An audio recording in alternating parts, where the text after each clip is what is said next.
la liberté.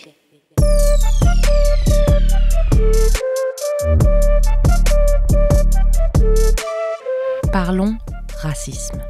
Oui, osons parler de couleur de peau, de rejet de l'autre, de préjugés, de discrimination, de privilèges et de toutes ces formes d'injustice. Osons parler même du racisme qu'il y a chez nous. Il faut soulever ces tabous, briser le silence et accepter d'affronter nos réalités, celles du racisme systémique. Bienvenue dans À voix haute, un balado en 10 épisodes signé La Liberté en collaboration avec Noir et Fier. Wilji Sagosa, directeur artistique du festival Noir et Fier et co-directeur de ce projet, est la voix de cet épisode. Épisode 1, on pose les bases. Parler du racisme est encore un sujet très tabou dans nos sociétés. Ce phénomène peut prendre plusieurs formes. Il peut être verbal, injure, langage méprisant ou insulte raciale. Le racisme peut également être stéréotypé, méprisant ou physique, comme les violences policières basées sur les origines ou la couleur de la peau. Mais le racisme n'est pas qu'une question de mots, de violence ou d'actes isolés. Il peut être systémique, c'est-à-dire qu'il imprègne l'organisation de la société et de ses structures dans tous les domaines. Par définition, cela concerne tout le monde. Pour comprendre les véritables enjeux du racisme systémique, nous allons dans ce premier épisode dresser la table, poser les bases, en commençant par une définition. Nous avons demandé à tous nos invités dans ce balado de nous donner leur définition du racisme. Leslie Hackett, thérapeute spécialisée dans les questions raciales, a une définition courte, simple, claire et précise.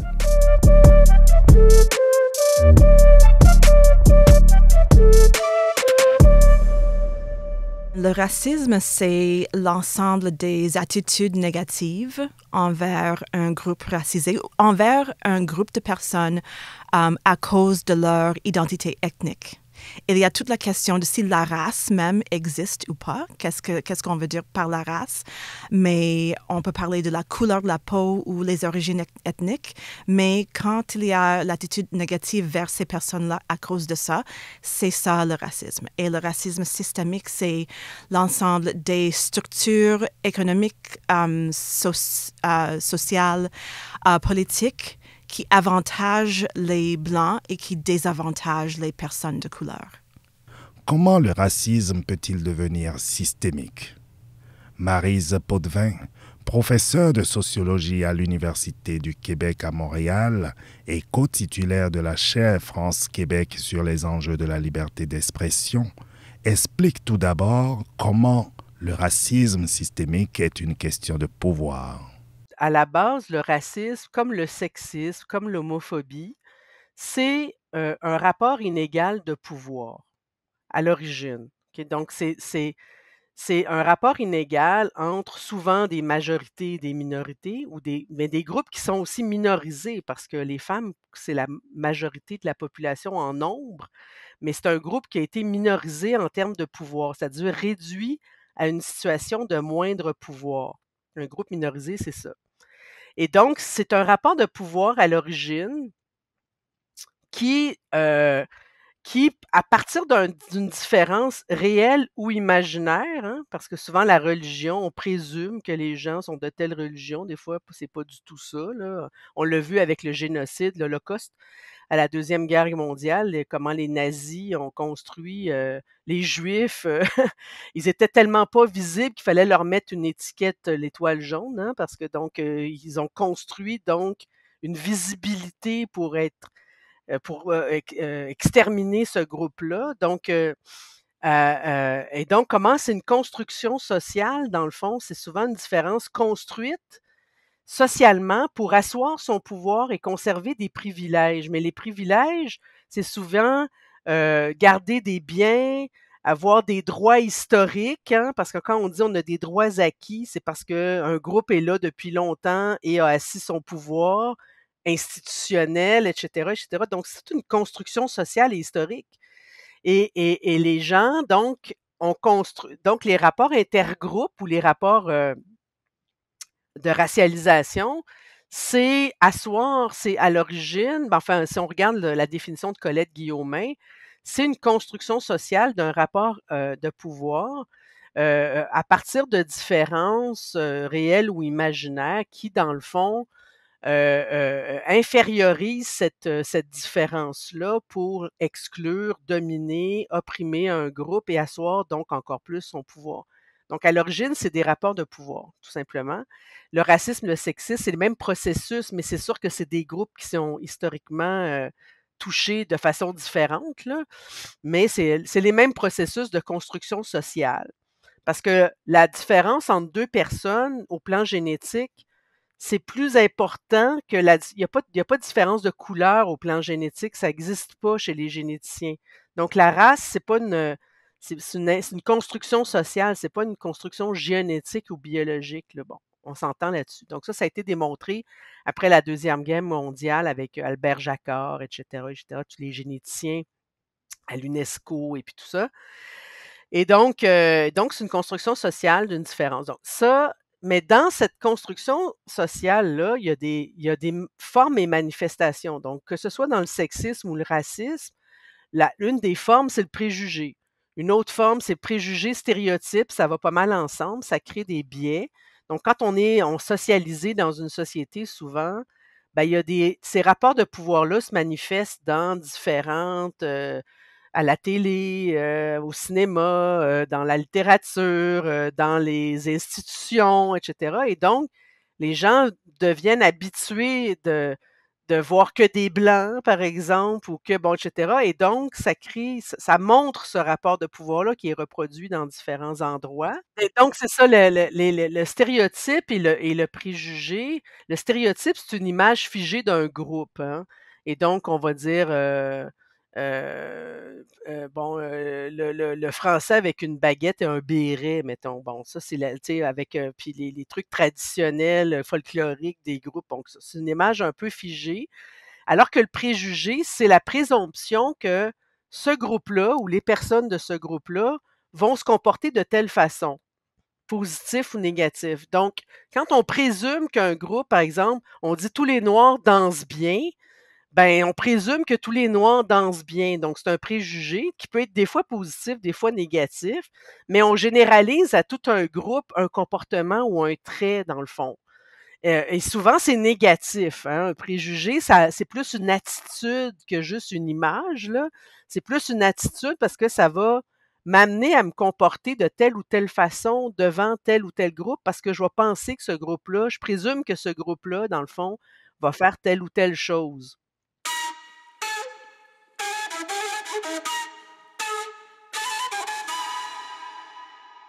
Dans un web documentaire intitulé Racisme, éducation antiraciste, mieux comprendre pour mieux enseigner, Maryse Potvin et ses collègues expliquent le racisme comme un processus en 4 paliers. Le premier, la catégorisation, les biais, les stéréotypes et les préjugés. Les 3 autres sont les discours d'opinion racistes, dans lesquels les médias et les réseaux sociaux ont un rôle, puis la discrimination et le respect des droits, qui comprend les discriminations directes et systémiques, et enfin la radicalisation et les formes extrêmes de racisme. La discrimination, c'est une autre forme, mais c'est plus un acte. Donc, je vais me comporter de façon discriminatoire parce que je vais parfois présumer que telle ou telle personne a telle ou telle caractéristique ou tel trait à cause de son appartenance à un groupe. Si, par exemple, je présume que les Autochtones sont alcooliques, et donc je vais refuser c'est déjà arrivé, là, c'est une vraie cause qui a passé devant les tribunaux. Je vais refuser une femme qui est handicapée, mais je vais présumer qu'elle est alcoolique puis qu'elle est sous l'effet de l'alcool. Je vais la refuser dans mon hôtel comme cliente. Ben là, c'est que je présume, je projette un préjugé, mais j'agis en fonction de ce préjugé-là en l'empêchant d'accéder à un service ou à un bien. Et donc, quand j'empêche quelqu'un, je vais le traiter de façon différente. Ça devient un acte, dans le fond. Et donc, il y a tout l'univers des idées dans le racisme ou le sexisme ou l'homophobie, il y a les idées, les attitudes, mais il y a les comportements, les actes discriminatoires. Mais ces actes-là, quand ils deviennent de la propagande ou des discours, quand on parle de discours haineux par la suite, mais là, ça devient de la propagande en disant, ben, tous ces groupes-là, il faut les empêcher, il faut adopter des lois qui vont empêcher les Arabes de venir au Canada ou aux États-Unis, comme avait dit Trump, par exemple. Mais là, non seulement ça généralise, mais ça officialise des lois et des discours qui deviennent, eux, qui légitiment de plus en plus l'exclusion et la discrimination. Donc, ça généralise à tout un groupe à travers les médias, par exemple, ou à travers des lois, quand les politiciens, par exemple, quand une autorité, comme les politiciens, les élus, adoptent ce type de discours-là, ben là, ça a une fonction de légitimation beaucoup plus grande auprès de la population. Parce qu'il y a un statut différent des personnes dans la société. Donc, quand je jouis d'une grande tribune, parce que je suis un élu, ben, faut que s'il y a des discours racistes qui sont propagés, puis sont répétés, donc ça devient presque de la propagande à un moment donné, ben, ça a une influence plus grande auprès de la population, puis là, ça crée des préjugés, ça légitime des comportements ou des attitudes négatives. Donc, on monte dans l'échelle des paliers, on le voit, lorsqu'on est dans une forme de légitimation officielle beaucoup plus grande. Donc, lorsque les politiciens, les partis politiques veulent adopter des lois racistes, par exemple le Front national en France, empêcher des immigrants de venir ou les retourner chez eux, bon, etc., tout ça, ça fait en sorte que ça légitime finalement des actes discriminatoires ou des lois ou des politiques discriminatoires. Et ça peut aller encore plus loin lorsque la propagande, on le vu avec les nazis par exemple, lorsque la propagande réussit à s'infiltrer dans la population et que des lois discriminatoires, hein, comme lorsque les Juifs ont été empêchés de travailler, ils ont perdu leur emploi, ils n'avaient plus accès à l'école, à l'espace public. Ensuite, ils ont été enfermés dans des ghettos et ça a mené jusqu'au génocide. Donc, lorsque la propagande anti-tel groupe contre un groupe fonctionne au niveau politique, ben là, ça amène parfois à l'extermination de ce groupe-là et ça amène jusqu'au génocide. Donc, ces paliers-là et ces formes et manifestations du racisme ou du sexisme, par exemple, ou de l'homophobie, mais ça peut amener jusqu'à la destruction de l'autre, en fait. Et donc, faut pas prendre, c'est pas toujours lié, là, les préjugés sont pas toujours liés à la discrimination. La discrimination est pas toujours liée à la propagande et au discours de légitimation politique de la haine ou au discours haineux non plus de façon globale, ni à la légitimation politique, ni au génocide. Mais sauf que ça peut avoir des effets d'enchaînement, finalement, dans le passage d'un palier à un autre, finalement. Mais c'est des formes distinctes. C'est des formes et manifestations que prend le racisme et le sexisme, par exemple.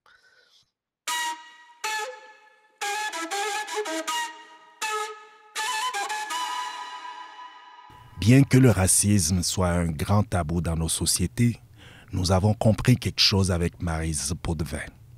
Le sujet est pourtant très documenté et ce, depuis longtemps. Dire ou même oser penser que le racisme systémique n'existe pas, c'est selon elle une grande erreur, car complètement faux.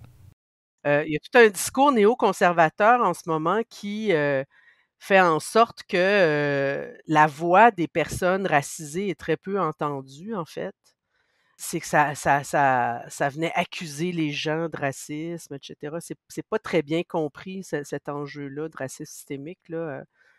C'est une question de droit, là, c'est pas une question d'accuser les gens, là, on s'entend, là. Dans les définitions de la jurisprudence canadienne, la discrimination systémique, que ce soit en vertu de la couleur, que ce soit en vertu du sexe, hein, le sexisme systémique existe, le racisme systémique existe.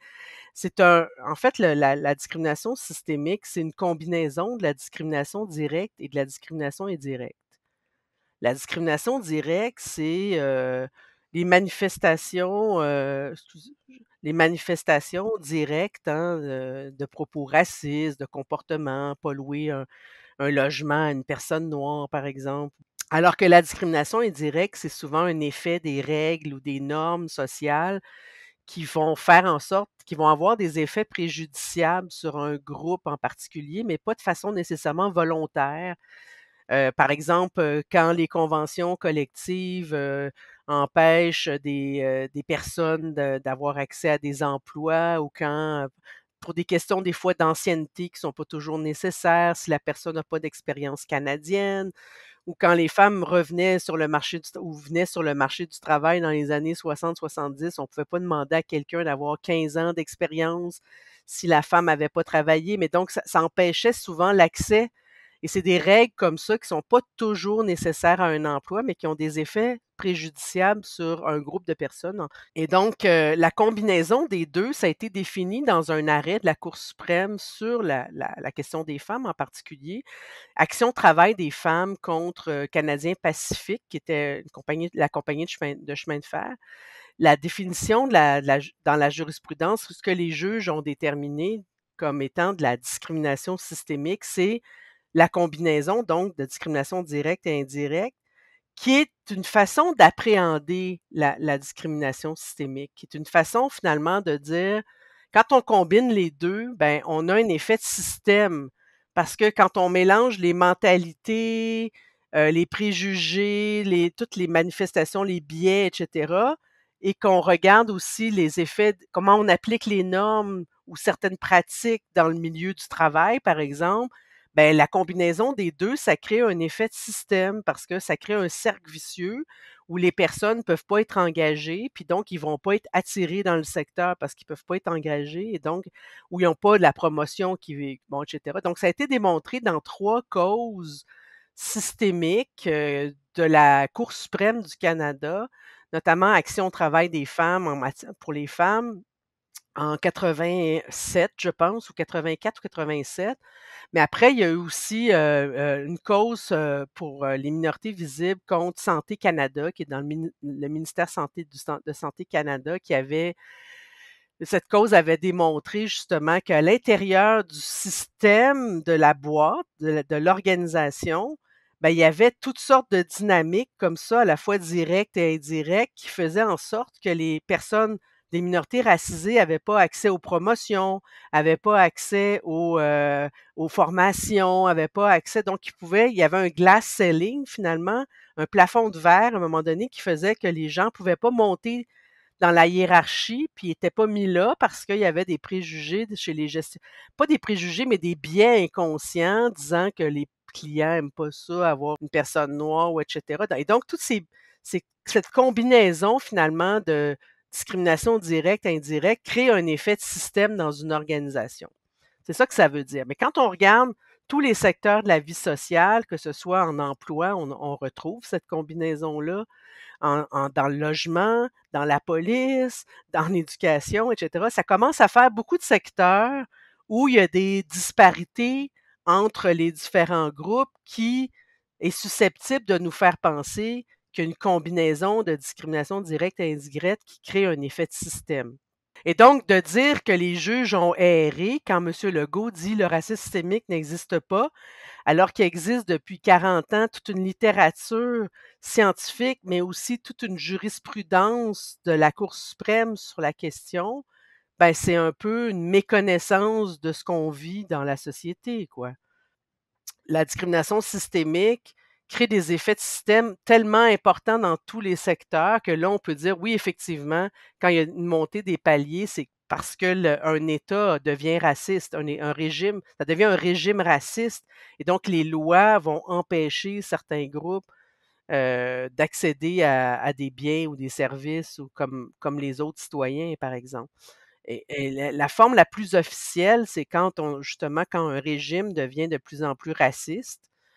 Le Canada l'a déjà été, hein, quand il y avait des politiques d'immigration racistes jusqu'en 67, jusqu'en 1967, il y avait certains groupes qui étaient interdits de venir au Canada, notamment les minorités racisées. Plusieurs pays étaient interdits, plusieurs régions du monde étaient interdites. Ben, on pouvait dire que c'était une politique raciste. Est-ce que c'était raciste dans tous les secteurs? Pas nécessairement, mais ça l'était quand même un peu parce qu'il y avait une combinaison de discrimination directe et indirecte pour certains groupes dans certaines. Mais ce que je veux dire, c'est que la discrimination, le racisme systémique ou la discrimination systémique en vertu de la couleur race peut exister indépendamment indépendamment du fait que ce soit un régime raciste. L'exemple le plus facile à comprendre au Canada, c'est plus les Autochtones, là.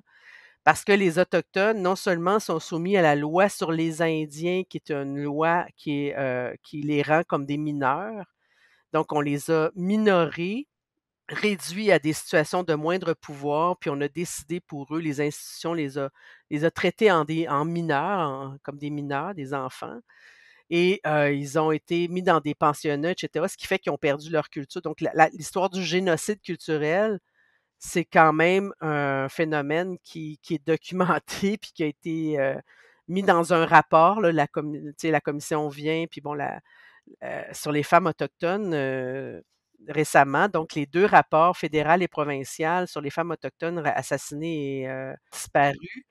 Il y a quand même on parle de génocide culturel, chez les Autochtones parce que l'ensemble des lois qui ont été adoptées à l'égard des Autochtones, l'ensemble des comportements, des attitudes des institutions, l'Église, etc., l'Église catholique, l'Église protestante aussi, ont voulu faire disparaître presque les cultures et les langues autochtones. Donc, on parle vraiment à ce moment-là d'un effet systémique dans plein de secteurs de la vie sociale. Ils ont été exclus, mis dans des réserves, puis ont perdu leurs terres. Et ça, c'est plus facile peut-être pour les Autochtones à comprendre. Les autres formes de discrimination systémique en vertu de la couleur, avec des groupes qui sont arrivés d'immigration plus récente, disons, là, qui sont arrivés plus récemment, c'est moins systématique au plan historique, donc c'est peut-être plus subtil, ça se fait dans des formes plus, un peu différentes en fait, mais on peut trouver dans différentes organisations ou institutions des formes de racisme systémique à l'égard de plusieurs groupes de la société.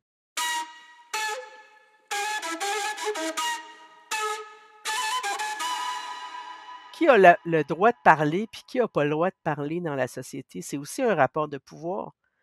Comment ça se fait que, tu sais, il y a des groupes qui parlent moins, qu'on n'entend pas, puis qui sont décrédibilisés? Ce que Miranda Fricker appelle l'injustice épistémique. C'est que dit qui est crédible quand il parle, puis qui l'est pas. On peut faire réfléchir les jeunes au secondaire là-dessus. Pourquoi les femmes sont moins crédibles, les Noirs sont moins crédibles? Parce que c'est des minorités? Comment ça se fait que c'est des minorités? Comment on devient une minorité? Tu sais, comment? Mais là, c'est là qu'on travaille sur les processus sociologiques. Puis l'exemple du mot en haine, justement, c'est d'amener, de dire comment ça se fait qu'ils ont été transformés en minorité, en esclaves, ce monde-là. Tu sais. Ils ont été kidnappés en Afrique pour être amenés en Amérique, puis ils ont été transformés en esclaves. Comment ça se fait que ce processus-là, tu sais, comme réfléchir sur comment on construit des processus comme ça, ça s'est produit aujourd'hui, encore aujourd'hui.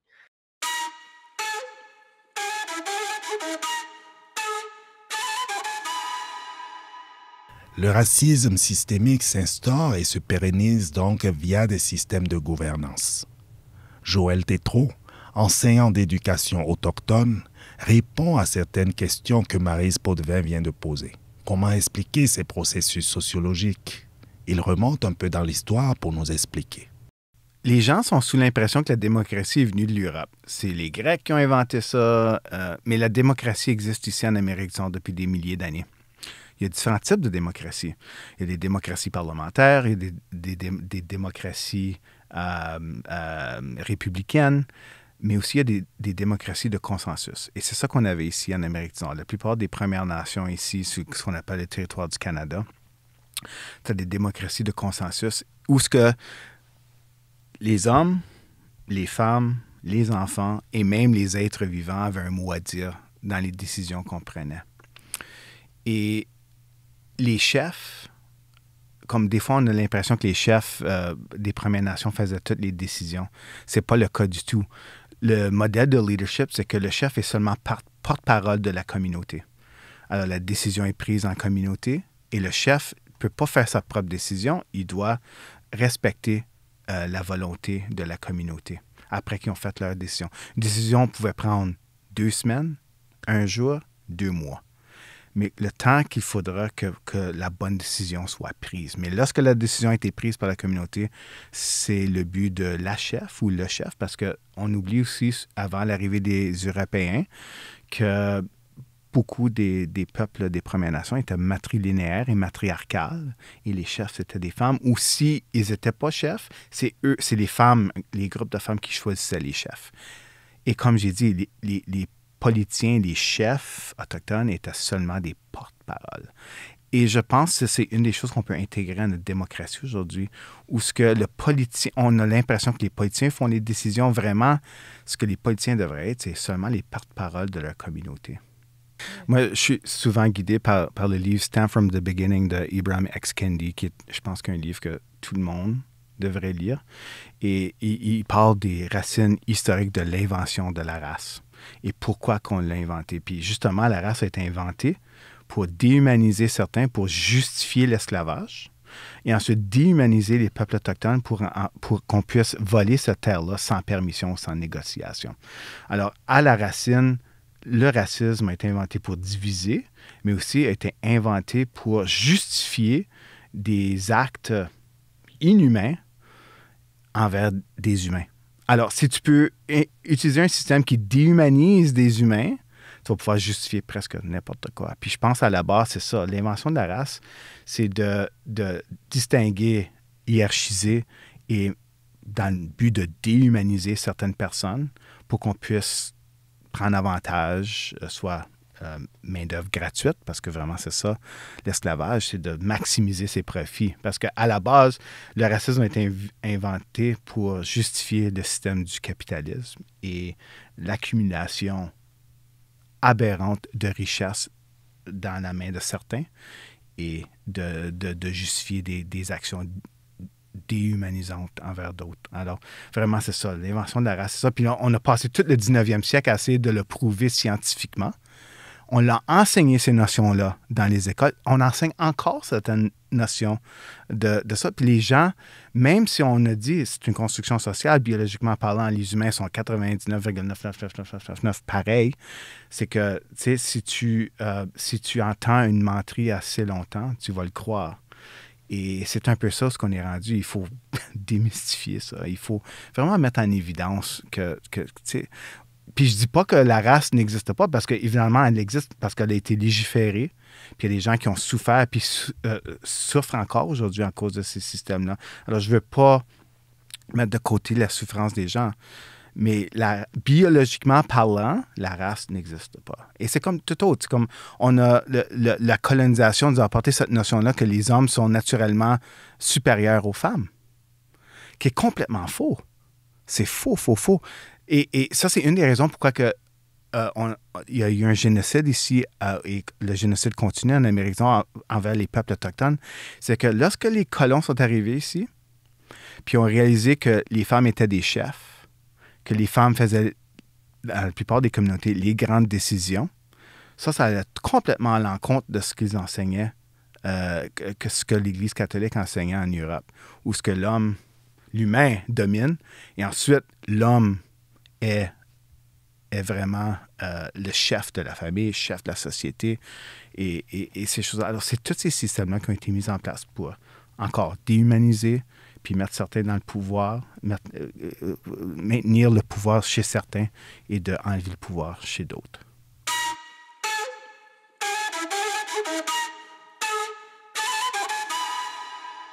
Rappelons ce point important pour bien le démystifier. Tout comme Maryse Potvin et Joël Tétrault l'ont mentionné, le concept de race n'existe pas véritablement. C'est une construction sociale. Biologiquement parlant, la couleur de peau n'a aucune incidence si ce n'est la quantité de mélanine produite, un pigment de la peau. S'en est suivi la création du racisme, c'est-à-dire un concept de division des peuples basé sur l'idéologie qu'il y aurait des races supérieures à d'autres. Et c'est devenu une base de tous nos systèmes de société, d'où le racisme systémique. Mais comment ça se fait que ces processus-là s'instaurent pour créer une domination sur des personnes qui font en sorte et là, les amener à dialoguer autour de pas juste moi, comment je me sens, parce que oui, c'est sûr que ça blesse, mais comment il y a des processus beaucoup plus larges dans la société qui créent ces inégalités de pouvoir, cette domination-là. Comment ça se fait que puis là, c'est là qu'on rentre dans comment la société nous brainwash un peu, tu sais, comment on est brainwashé, socialisé d'une façon pour se comporter de telle façon, pour avoir un look X, pour que les femmes soient sexy, pour que ceci, pour que tu sais, il y a toute cette construction-là qui font qu'on est tous un peu aliénés finalement par des règles de bienséance sociale ou des règles de pouvoir qui sont établies. Ce qui est valorisé dans la société, c'est quoi? C'est tel diplôme, mais pas tel autre diplôme. Si tu viens de tel pays, ton diplôme va être plus valorisé que celui que tu as fait dans un autre pays. Pourquoi? Ça vient d'où? Tu sais, je veux dire, il y a comme tout plein de critères de hiérarchie sociale. Fait amener les jeunes à réfléchir à comment ces processus-là se construisent. C'est de la domination, c'est aussi des rapports inégaux de pouvoir. Est-ce qu'on peut essayer de vivre en dehors de ces rapports-là, dans la classe au moins, dans une école? Tu sais, est-ce que c'est possible? Puis là, ça nous sort de juste nous, moi, comment je me sens. C'est sûr que c'est important d'entendre les voix des personnes qui se sentent, qui ont vécu des choses ou qui ne se sentent pas bien, mais c'est pas suffisant pour changer la société. Il faut comprendre les processus puis essayer de les renverser. C'est un gros travail, mais c'est quand même à travers ça qu'on va pouvoir avancer collectivement, tu sais.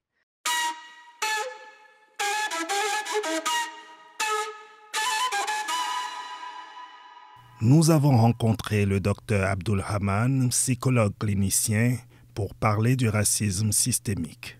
Vous l'entendrez davantage dans l'épisode sur la santé mentale. Pour lui, beaucoup d'aspects parfois subtils de nos modes de fonctionnement et de nos sociétés sont des reflets du racisme systémique. Il propose alors des initiatives et des solutions. Par exemple, revoir le calendrier officiel des fêtes canadiennes pour favoriser l'inclusion par la célébration de toutes les traditions et ainsi créer une reconnaissance systémique de ces dernières. One of the initiatives that I have started and where I'm encouraging people to sign up for is this idea of celebrating everything. And it's a nice way to do it because we move forward to inclusion through celebration versus through the agony of the difficult conversation. There's like talking about harm. Rather than just working on exclusion, let's work about inclusion instead of exclusion. So if we take a look at our holiday calendar, it is very much a Western-based, Christian-based holiday. And the rest of us who have holidays and important days outside of that don't fall under any umbrella. But if we were to move and to pull in holidays, and I always encourage, governments and organizations to now start to adopt this Celebrate Everything initiative, where we celebrate and acknowledge and offer time off for all the holidays. And there's 8 holidays in addition that if we did that, all of us would fall under one umbrella or the other. And if we do that, we have now changed the system. And the system, what it does is it now provides information and education. It provides the rights and the freedoms, but it now encourages conversations. Because people are like, can you tell me about Rosh Hashanah? Can you tell me about Diwali? Can you tell me about Eid? Can you tell me about Kwanzaa? Can you tell me about those? And that's great. And the movement ultimately, and it may not happen at the first step, is to get governments to acknowledge those as stat holidays. And I do believe we all need more days off. I do believe that productivity is tied to a healthy balance, not this overworking.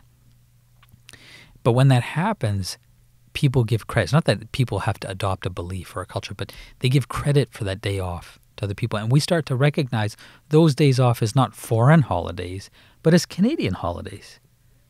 That Eid and Ramadan should be a Canadian holiday. That Diwali should be a Canadian holiday. That Lunar New Year should be a Canadian holiday. Yom Kippur, Rosh Hashanah, Canadian holiday. And so now there's not that sense of foreignness anymore. And it changes people's thinking. And so all of a sudden, without recognizing, we've moved knowledge because we've made knowledge a part of the system. Because our systems were governed by knowledge. We've translated knowledge for people into insight. And once we have insight, we get that light bulb moment. Ah, that's correct.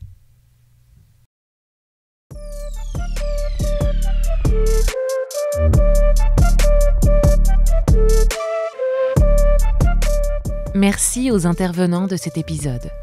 Leslie Hackett, Marie Potvin, Dr Abdul Rehman et Joël Tétrault. À voix haute est une série balado de la Liberté réalisée en partenariat avec Wilgi Sagossa et Noir et Fier. Nous remercions la Fondation canadienne des relations raciales pour son soutien grâce au financement accordé par le gouvernement du Canada ainsi que la Société de la francophonie manitobaine. Écriture, entrevue et voix off, Morgane Lemay et Wilgi Sagossa. Enregistrement, Mehdi Bérédad, Alicia Régnier et Martha Guerrero. Montage, Alicia Régnier et Mehdi Bérédad. Gestionnaire de projet, Fanny Demeuzy. Co-directeur du projet, Wilgis Agossa. Directrice adjointe, Lisiane Romain. Directrice générale et rédactrice en chef, Sophie Gaulin. Merci au comité de direction du projet, le Conseil jeunesse provincial, la Société de la francophonie manitobaine, l'accueil francophone, le Centre de santé Saint-Boniface et l'Union nationale métisse Saint-Joseph du Manitoba. Retrouvez tous les épisodes de À voix haute sur la-liberté.ca. Écrivez-nous, partagez vos commentaires et n'hésitez surtout pas à mettre 5 étoiles sur votre plateforme d'écoute préférée.